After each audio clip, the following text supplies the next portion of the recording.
The Buffalo Bills rout the Jacksonville Jaguars on Monday Night Football and remain undefeated on the season. And the Buffalo Sabres begin their preseason campaign and look like they're putting some things together. All of this and more on this edition of the Buffalonian Podcast. All right, let's go.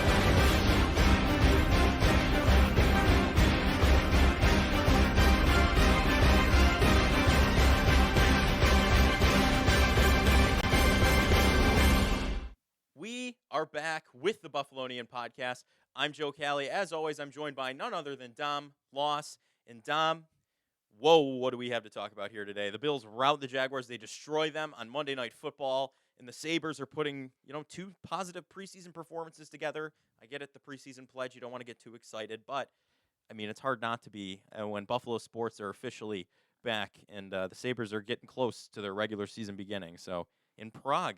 But we'll start with the Bills here.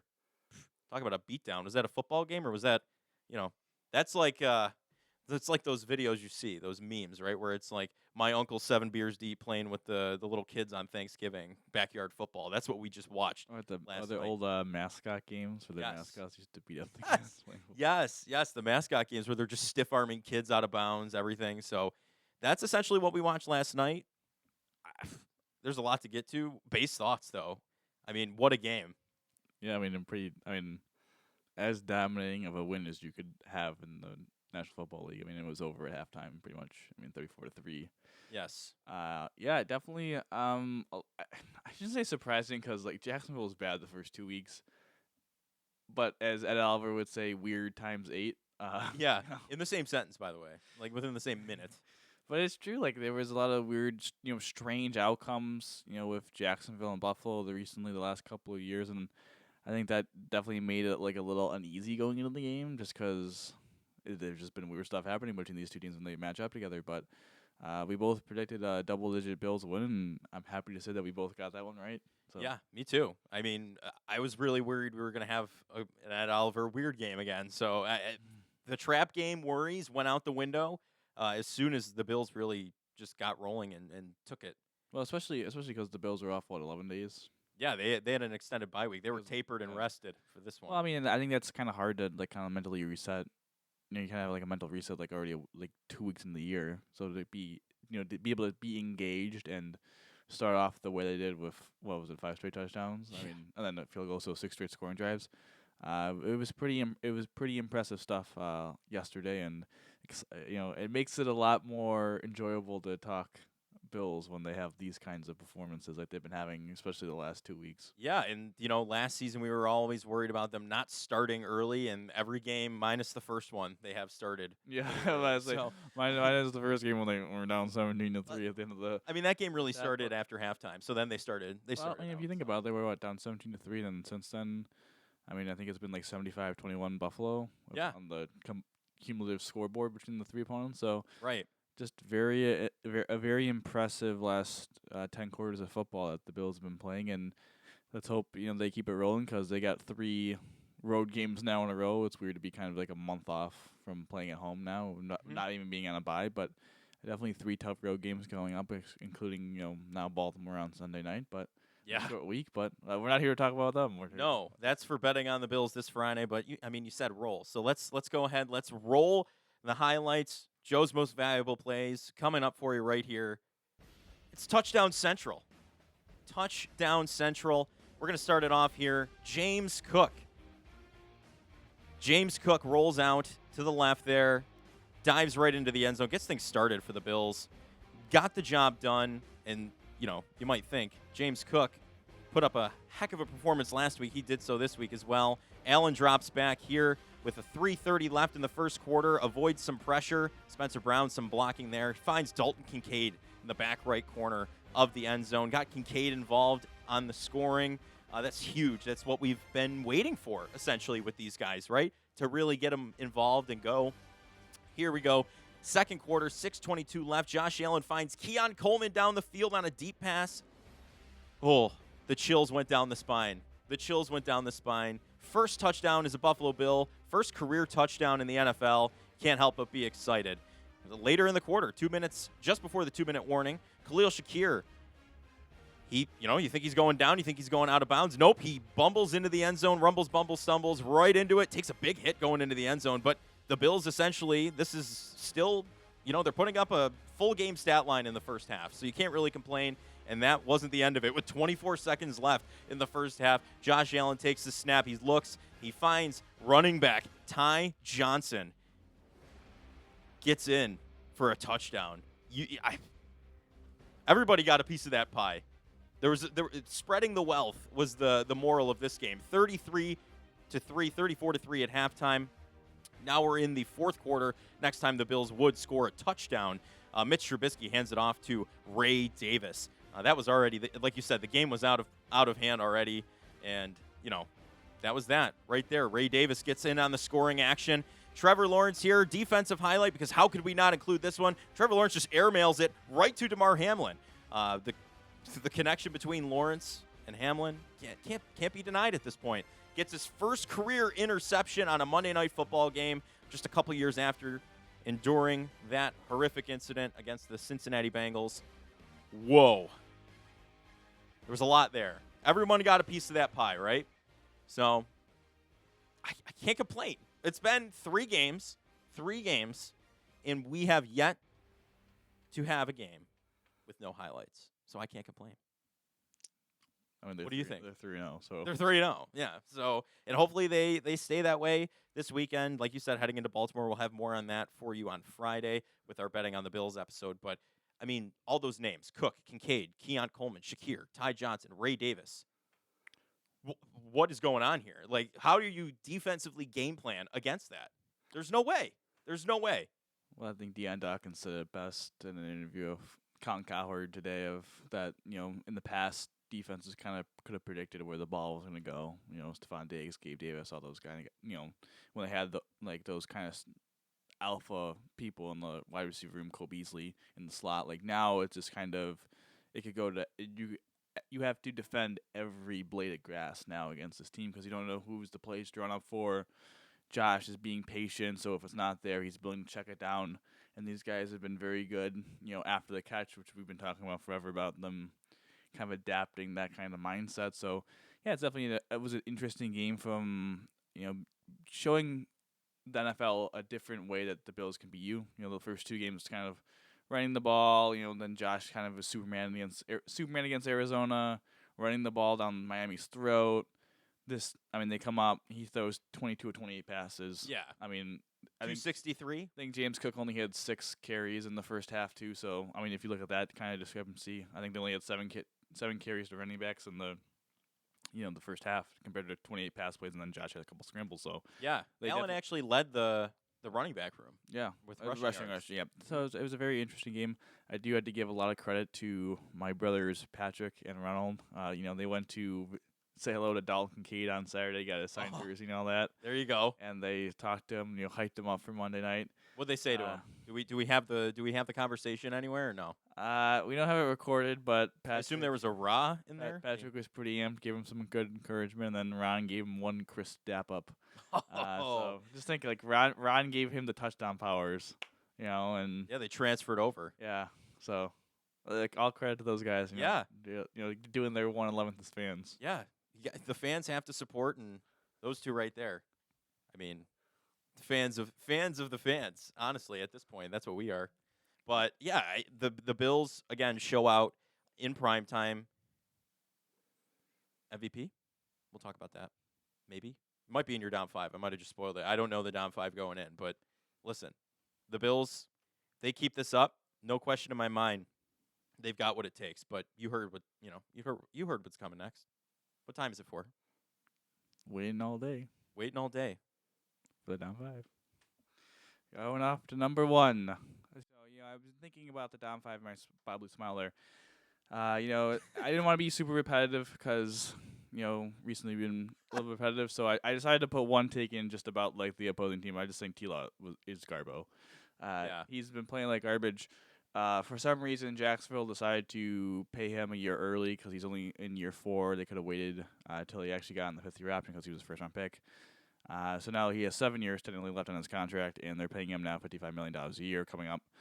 And he did not look. I mean, one quarterback looked like a $55 million quarterback. The other one didn't look like they knew what they were doing on the NFL field. So it's it's kind of just remarkable that those two quarterbacks are the same person. It's Trevor Lawrence. It is pretty remarkable. I think you mean Prince Charming from Shrek 2. I think that's the most accredited. I'm just saying, like Mitch Trubisky outplayed him yesterday. I mean, he had a better game. Yeah, talk about cherry picking. One for one. I mean, he was a better quarterback than. Yeah, I mean, you welcome fall in pretty well there with an Apple pick stat. It's just amazing that this guy's being paid $55 million and our quarterback's getting paid under like $43 million. Like it's less than $10 million. Like he's getting paid $10 million more than Josh Allen. Yeah, to be mid. Yeah, to not be able to play a football game. It's just crazy. I mean, he's so talented. It's actually kind of sad to see his downfall. But maybe he could turn around. But yeah, he was Garbo. I mean, you saw the interception. Like that was. Yeah. I mean, you want to like cheer at the Bills defense, but that was. I mean, he was wide open. I'm sorry, he was wide open. And like I said, the connection between. Yeah. He was aiming at him. That's what that looked like. It was right to him, right in the numbers, like right in the middle of the chest. We're really aiming for the chest. Yeah. But, going to number 2, a little bit about your MVP. Allen makes a bold statement. Mm-hmm. Just makes a statement. I mean, 22-28, came out hot. 243 yards. 4 touchdowns. Right. Ran for 44 yards. Had over 300 total yards. Again, I think he could have got more, but they only threw the ball twice in the second half. So. I mean, they just didn't need him to do much in the second half, so I think his stats that's why I think it's important. It's weird this year. Like last year, they were down a lot, as you said, in those first halves. Like, he had a lot of stats, but then the eye test always sometimes wasn't there with the turnovers and kind of how it looked. This year is kind of a little bit the opposite. Like, he doesn't quite, like, he still has, I think, the most total touchdowns in the league. And he has an interception. Right, and he has, the advanced stats and efficiency, but like the total like yards, I think he's only barely over 600 passing yards. It's kind of weird how that's kind of transpired, but yeah, I mean, so like statistically, like the counting stats, you wouldn't say this is Allen's best start to his career in a season, but it is because he's just playing really efficient ball, and everyone eats, man. Everyone eats, and you're absolutely right. The film almost hindered Allen in the past because, like you said, the eye test, you saw the picks, you saw, the fumbles, the very dangerous throws. He had a dangerous throw last night, but I mean it was garbage time at that point. Yeah.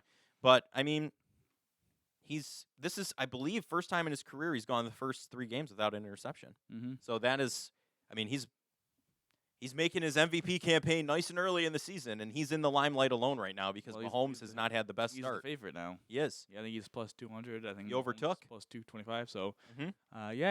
It's a good start for Josh. He's got to keep building on it, which I think he will, and it's a very exciting start for a side of the ball that we didn't quite know who's going to be that guy, who's going to step up. Like, looks like the entire team is him at this point on offense. There's not him. There's just him. Well, I think we were right in our prediction, at least from the perspective of if you have Josh Allen equals top 10 offense. Healthy Josh Allen. I mean, he's playing probably with like a broken left hand too, which is crazy. Yeah, and then he's fast and loose out there too. He's having fun. And then McDermott, equals top 10 defense. It doesn't really matter. Like they have Cam Lewis out there. They have Jamarcus Ingram. They have Baylon Spector. They have Dorian Williams. Yeah, Jamarcus Ingram. They have Dorian. They have Hamlin and Rapp out there. Like it's just kind of, it's crazy. But going to number 3. Good for DeMar. I mean, obviously we all know this. The situation that happened a couple years ago now on Monday Night Football, having to be CPR on the field. It was definitely a scary moment for all of us. But now to get his first career interception here, was a guy that kind of got robbed of comeback player of the year last year. We thought was potential to maybe get cut this year before going into training camp. Wins the starting job. And it's just played really solid. I don't think he's played elite. I don't know good is the right word, but just solid. Yeah, he's not a ball hawking safety by any means. He's made the ordinary play, and that's kind of what they need right now. They just need to be solid. Yeah, him to be solid, not make a mental error or mistake. And right now he's tackling well in space, and I mean he was. Listen, was the guy open? Yes. Was it a bad throw? Yes. Did he capitalize on it? Yes. So good for DeMar. Yeah, I mean he was in the highlight reel. I mean nothing but excitement for that. The whole stadium, you heard it on the broadcast. I know producer was there, you were there, so I just you heard it explode in the stadium. And I feel like that kind of happened everywhere around the city of Buffalo. You see that kind of a play from someone who's gone through all of that, made his way back, and he's a starter now. I mean, the broadcasters couldn't get enough of it either. So it was a good moment for DeMar Hamlin and the Bills. So I'm all for that. Number 4. Bills hunting that number 1 seed. Off to a good start. Listen, they've gone off to good starts plenty of years, kind of now in a row, and they always kind of that October, November slump, and then they're one of the best teams in December. I think they're 14-2 in the last couple of years in December. But it's just massive.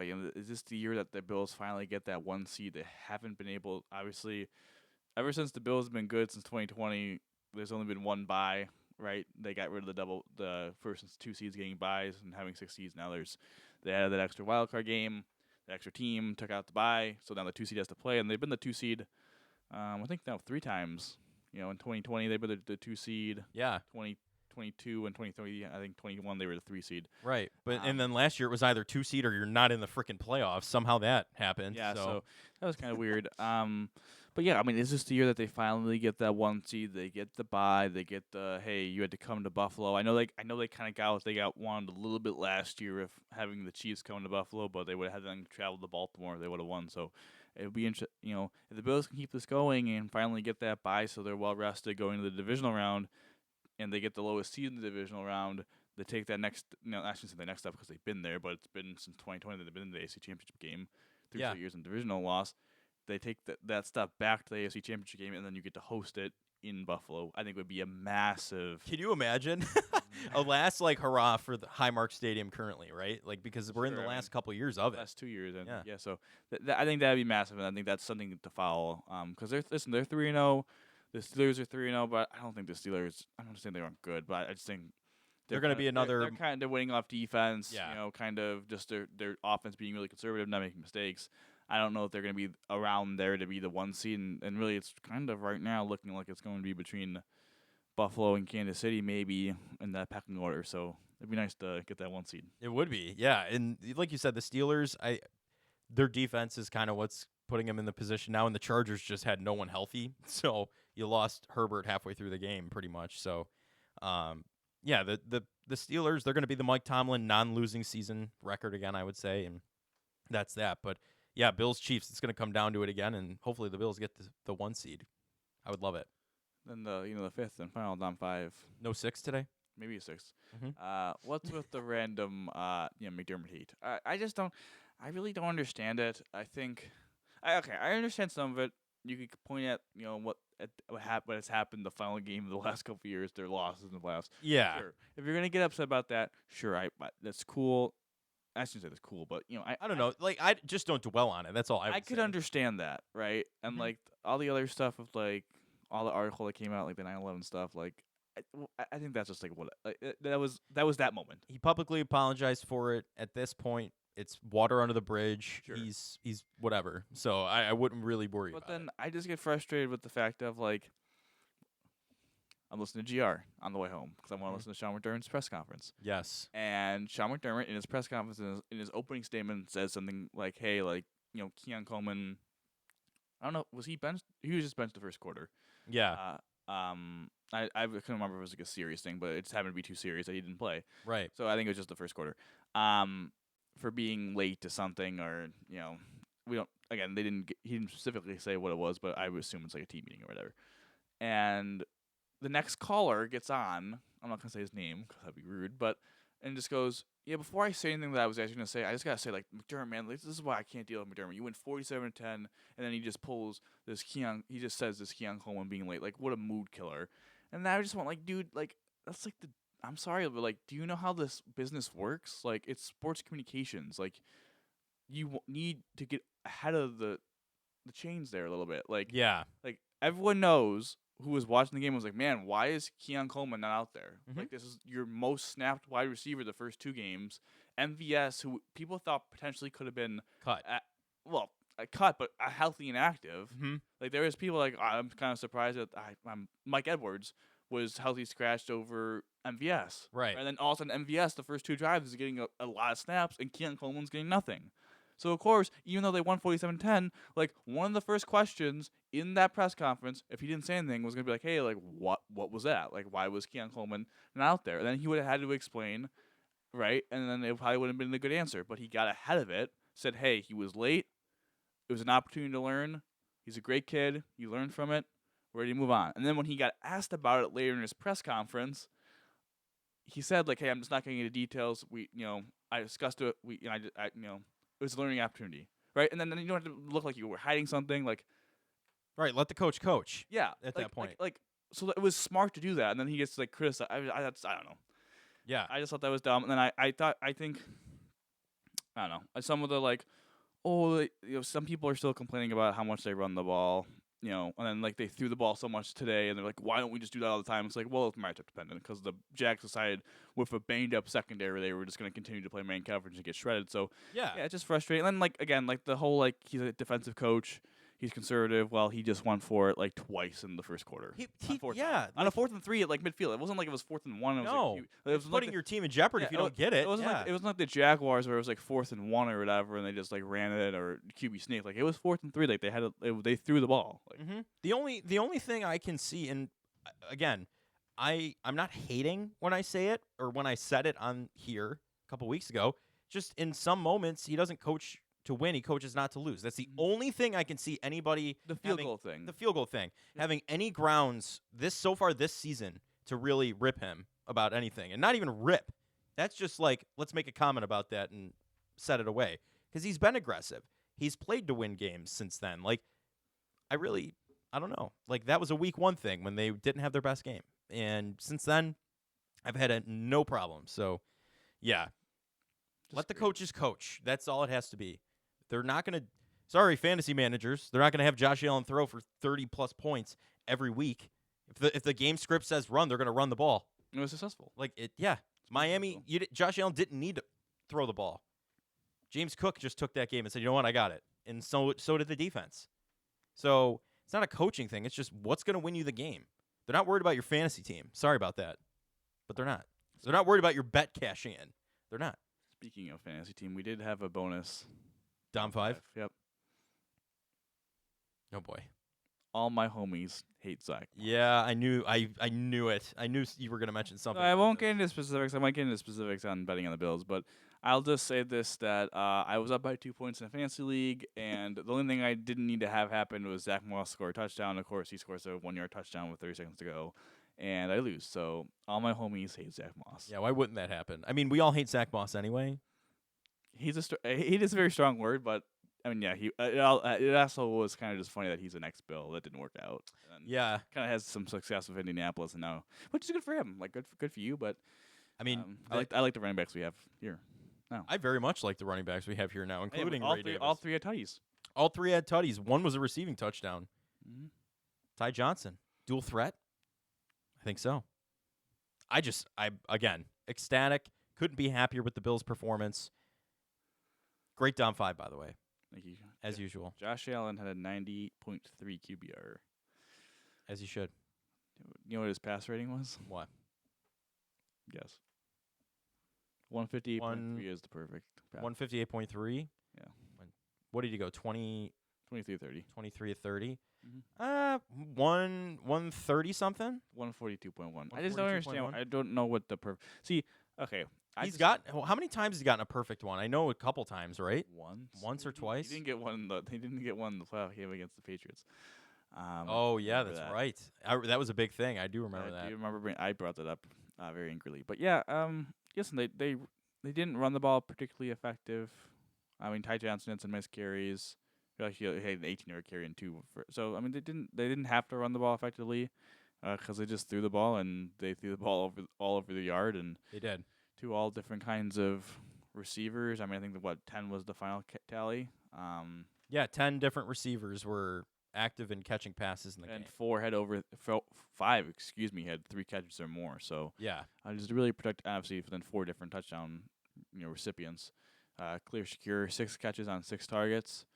I think they said he's 2 catches away. If he catches balls on his next 2 or 3 targets. He's going to go for an NFL record. It's an NFL record for most consecutive targets of a catch. So that'll be something to look at. And then He got lucky though. That one that was a flag. That I don't know if it was going to be a fumble true. or if it was going to be a drop or what it was, but True. he got lucky that got grazed over because that would have been kaput. True, but lastly, before we move on to the Sabres, I do want to give a little bit of more of a highlight to the defense because Yeah. it was, a very big game for them. Again, the first drive halftime was kind of whatever. That was kind of just like a weird drive, but then they settled down, got this, the big fourth down Vaughn again, making an impact play. We saw 3 straight games. Epinesa make some impact plays. Casey Toonhill, Javon Solomon getting on the stat sheet with his first career stat, a game of first. So, it was very cool to see. My one concern with the defense, is that Christian Kirk, 8 catches for 79 yards, and now the Bills have given up, I think, like 32 catches to slot receivers, which is the most in the NFL. You think you're seeing the absence of Taron Johnson Absolutely. there quite a bit? I think so. I don't know. I think it's part of like you have second string linebackers. Mm-hmm. I just don't think Cam Lewis is a great player. Like I think He's serviceable. I actually think Jamarcus Ingram has actually played pretty well. He had the nice pass breakup in the end zone against Kirk. I thought Dorian Williams played pretty well. He had a nice pass, not defense, but Didn't Ingram pass rep. combine for a sack last night as well? Yeah, sack. I just Cam Lewis. I can never get over. Cam Lewis. The first thing I think of is Justin Jefferson one-handed catch. So Yeah, how he caught it for him, basically put it in his yeah, hand. Yeah. Mhm. So I can never be a Cam Lewis guy. I'm sorry. I apologize, but but again, a good game for the defense. Hopefully they're able to continue to do that because, again, don't want to get too hard of ourselves with Baltimore, but they're going to get tested physically next week. Yeah, that offense is quick. Ground game With Derrick Henry. baby. I mean, Derrick Henry was the Bills' worst nightmare for a number of years in Tennessee. Also, it is nice to see that Mac Jones still sucks. Yeah, first play. Whoa. I just started pissing my pants laughing. I just couldn't. I don't know what else to say about that. Just gets punched out by Javon Solomon in like a perfect play, and then he still just continued to not do well after that. So it is good. Mac Jones just cannot play in Highmark Stadium. There's no shot because even when the Patriots won the game we were at, he didn't even throw the ball more than 3 times, so you can't even count it. But Trash. So more Bills, Ravens talk coming at you this Friday on Betting on the Bills, our usual Friday segment. So it'll be exciting. This is a big game here. It's got a lot more riding on it. I feel like big AFC opponent here. My favorite primetime game, Sunday Night Football. Yes. Get the player intros. What? Okay. Question. Player intros. Yes. Theme song. I think might be arguably the best. Not waiting all day for Sunday night. Oh, theme song is the best. But like, yeah, like come on, like that's out there. I see that all the time. It's between ESPN, CBS, Fox, And Amazon, and NBC. Amazon's is just And they new. always put it. I always see the people that do those Fox. that contact creation put it at 4. I'm like, wow. They say the Fox is the best, and I think Fox might arguably be one of the worst ones. I feel like we gotta listen to them. Oh, episode idea maybe. I feel like we had to. Maybe we'll have to do it in the coming weeks, or maybe even on a betting on the maybe Bills. that's bye-week material. Yeah, bye-week material. I do think I oh my god, I love that. Every time it's just like I didn't do an assignment that I need to be doing. Yeah, and then right. I have a 5-page paper due at midnight, and I'm on page. And also, 1. it's cool. I mean, it's also cool. So yeah, and you hear Mike Tirico just coming in Orchard Park, like just out of nowhere. I'm like, oh yes, we're here. Yeah, We're here like Sunday night. Patrick Mahomes comes to town to take on Josh Allen and the Buffalo Bills. Yeah, and then another step of this rivalry, riveting rivalry. And then you got Collinsworth next to him. Yeah. Oh man, that Mahomes, I just can't get it up. He's the one problem with that broadcast. That incompletion, man. What a play! Oh, what a play by Mahomes. Blah blah blah. But yeah, maybe we'll do that in the bye week. That's a good idea because I feel like that is a controversial topic among the sports media industry. What song really is the best? But theme song, yeah, theme song. Because there are even old ones. The CBS Thursday night when they used to do Thursday Night Football. We'll dive into it, but it's time to get more acquainted with our own Buffalo Sabres for a moment here because they're putting things together in the preseason.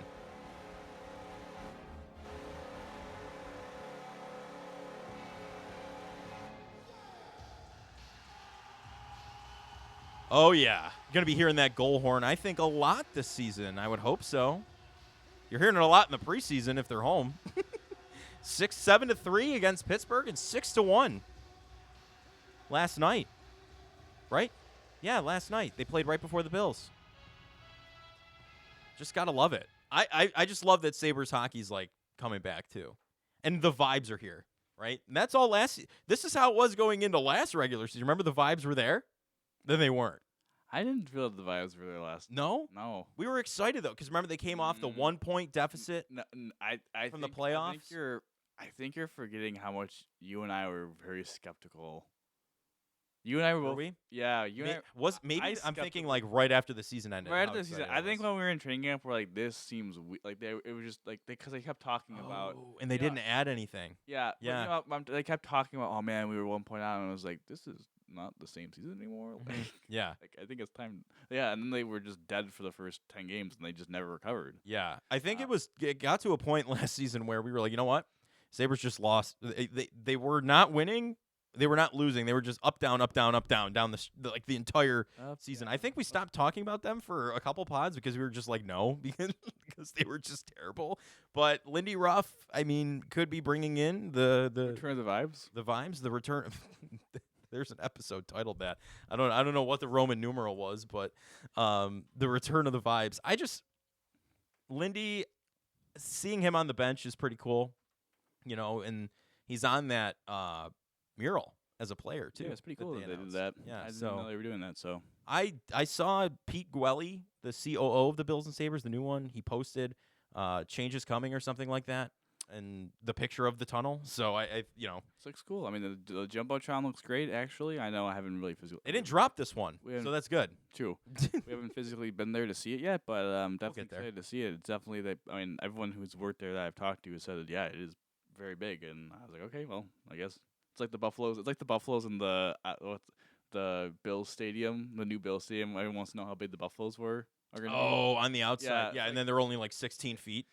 Okay, yeah, you really would. I forgot I'm talking to the person that actually is mad about that. Yeah. But yeah, it's very cool with the murals. Again, the preseason. I'm sorry. It's like the football preseason. I really can't. You got to take the pledge. Bother to super care. I do care, however, that they've attacked in the we have to get ready right away for Prague. We're starting our top guns pretty much. Everyone's going to play. Levi looked good. UPL looked good, which I mean I think you could evaluate some goaltending. Yeah, in preseason because it's still the same thing. It's just hard when Pittsburgh has their AHL, so it's hard to be like and so Columbus, so it's hard to be like, oh my god, we killed them, but like. We're starting, but listen. You'd rather be winning in the preseason. You'd rather them kill them than lose. So. Yeah, if they lost to AHLers, we'd have a problem. It would be the city be burning down. I remember there's a notorious video of you and I at a preseason game in 2020. Oh, that was during COVID. Maybe the year after. So Eichel was still on the team, but he hadn't been traded yet. He had not been traded yet. They played Columbus. Yes. Yeah. And there's a video of you and I just shaking our heads up in the 200s because it was just so pitiful. And we were like, "What are we getting ourselves into?" And then we started a podcast talking about them. So it's just what are you gonna do? You can't escape it. But yeah, you'd rather see this kind of a preseason performance than that kind of a preseason performance any day. I think there's also I think you see new additions, right? And you see kind of the old faces as well, like Paterka having a hat trick. Yeah, you see kind of Seth Aber kind of taking control of the power play, They're actually moving on the power play. Yeah, and then you see kind of. Bo Byram looking a little bit more comfortable. You see Ryan McLeod, how they're going to use him in face-offs, penalty killing, how fast they are. You see the fourth line, Lafferty, NAK, and Malestein. You see how physical and how fast they are as well. Their speed just seems different. It just also exposes that I just don't understand why Jordan Greenway's on the team. Like he's just kind of like the guy that's like it's like this guy just doesn't. He's the slow guy. I mean, it's like when you. I don't know. It's like when you get someone. It's like in the 2K or whatever, and go like system fit like F, like yeah. It doesn't really fit. And then I like how you're seeing in practice. So, they're getting pushed. You see the push-ups. You see the sprints. Was it Herb Brooks? Is that the who? Yeah. I couldn't remember if his name was Herb, but I didn't want to be wrong. But Herb. But with the line sprints or whatever, and skate sprints or whatever. And I like how he has them designated as NHLers and AHLers in practice. Yeah. He's like he already knows where most of them are going to add up, but you have the chance to prove yourself in Yeah, practice. and we pretty much know like the 27 guys that they're going to take. Like they're going to take the 3 goalies. Yeah. Gilbert had a nice play. They're not going to take Ryan Johnson, it seems. So I think we're kind of going to be wrong on that one. I think he's going to start in the HL. But I mean, Kulik looked good, and this is what I'm saying, man. Like if Kulik can take that spot with McLeod, and I don't know, my 2 things with the Sabres is I don't understand why they gave Krebs 2 years. Because there was that weird rumor right after he signed that there was some thought that he could get traded. Yeah. Right? Like, that kind of got dropped, and I was like, okay, like, I guess that does make some sense. Because, like, he also kind of, like, he got an opportunity to play the top line last preseason game with Tuck out, scored. But he's also a guy that's, like, if they're going to play, like, I think the whole thought process maybe with this construction was, like, maybe the 4th line of NAK, Lafferty, and Malestein, maybe one of them is a healthy scratch, but it seems like they want those guys to play together, which is smart, right? So then it's kind of like in the 3rd line, you're going to have McLeod and Zucker, and then you have like your top 6 or whatever, so that's one spot for Greenway, Kulik, and Krebs, and personally, like, I'd like to see kind of Kulik in that role. Like, I think, maybe getting him in that role in that power play 2 time. Yeah. Getting a little power play time as well. Like, I think he could be productive there, but I don't know. I don't know what you do with Krebs in at that point. Right. We talked about that last week. His signing just for 2 years. Like, where did I don't really get like that. why were they pressured to do that? And they also paid him significantly more than the minimum. Yeah. So, like, what was holding it up then at this point? Like, right. He hasn't done anything spectacular here since he's just I don't know. Like, It's a bizarre. It's just a bizarre situation where, like, again, he doesn't quite fit either. So it's like maybe they see something we don't in Lindy's system. Who knows? I don't know. Or maybe maybe like they think like, hey, if he plays kind of decent-ish and we're in the position to buy at the deadline, maybe he's the guy that's like, all right, we can flip him and a prospect for an upgrade that spot in the lineup. You know what I mean? Like I think maybe that's how they think about it, is that maybe they could flip him and they could say, hey, like, you have him for another year after this and he's cheap. Like, I don't know. You're investing to trade up essentially, maybe. True. I mean, maybe that's option. why we heard the trade stuff now, is maybe they kind of got a gauge of what its value is. I don't know, but Yeah. it's exciting that we're back in preseason hockey. Well, since we're back in preseason hockey, it's good to have hockey back. I don't know about it's good to be able to turn on MSG and see the Sabres logo. And also, big news. I don't know if you've been following this on Twitter, but they finally changed the Sabres logo on Google to royal blue. Oh, I did see that. Yeah, Nice. so that it's officially official royal blue Sabres on Google. So that's good. It's been the navy blue the entire time. So listen. We got a week from Friday, 1 p.m., then 10 a.m., so it's a quick turnaround for 2 games, and then we're off till the Thursday, the 10th of October. But we're kind of closing in here on puck drop here. They're going to probably take their team. Oh, well, if you want some good news, they're also winning currently 2-1 versus Pittsburgh. I think they're both playing AHL teams, so it kind of doesn't really matter. But just for the fun of it, I'll see who has scored the goals. Oh, end of the first. Oh, I can tell you right now. Well, if you want to shoot. I mean, I'm going to shoot these names. Let's just see how this goes. Oliver Nadeau and Olivier Nadeau, and then Nikita Novikov. Or those, yeah. No, it's Nikolov scored. Nikolov. Graham Slodger. Graham Slodger. Well, Slagger or whatever. I don't know. And then whatever. It's an AHL roster against AHL roster. It seems Hauser's in that. So, hey, man, can we go 3-0-0? Maybe we just go undefeated in the preseason. I don't know. But it's cool to see. It's cool to have Sabres hockey back. I didn't think I was going to be saying that at the end of last season, but I think, I do say, like, Lindy, again, we both kind of were like, okay, this seems a little bit nostalgia, but I think he did serve a purpose of, holding the guys accountable, holding a system that could help, get this group of players to the next level. And I think we're kind of seeing that. So I'm very excited. I'm very excited to see that style of play actually start in actual games that actually matter. Yeah, Tuck's loving it, by the way. Every time he's asked a question about it, he loves it.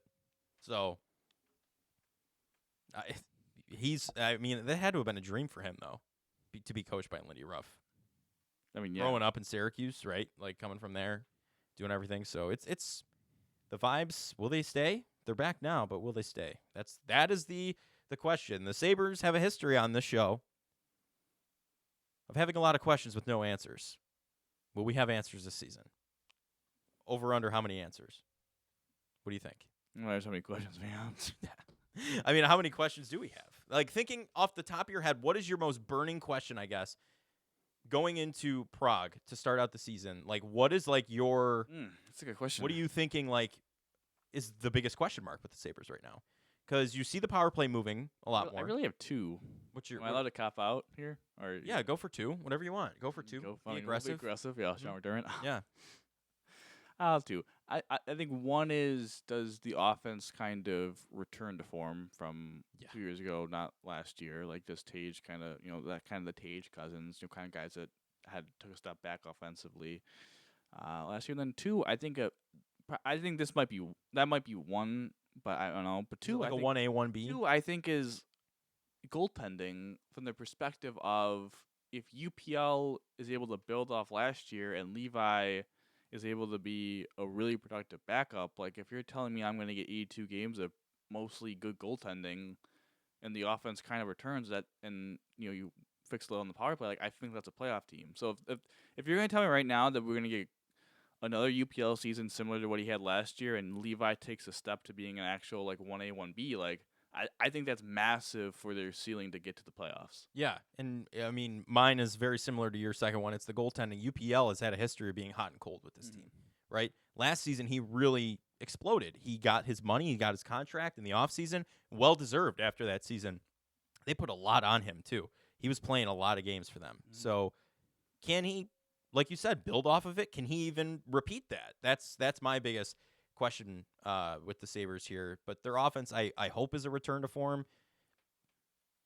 Well, let's just say hope. Like I don't want to get my hopes up, but they're up. But they're gonna just come crashing down. I already know it with this team. So we're gonna hope for the best here. But anything else? Anything else you want to mention about the Sabres?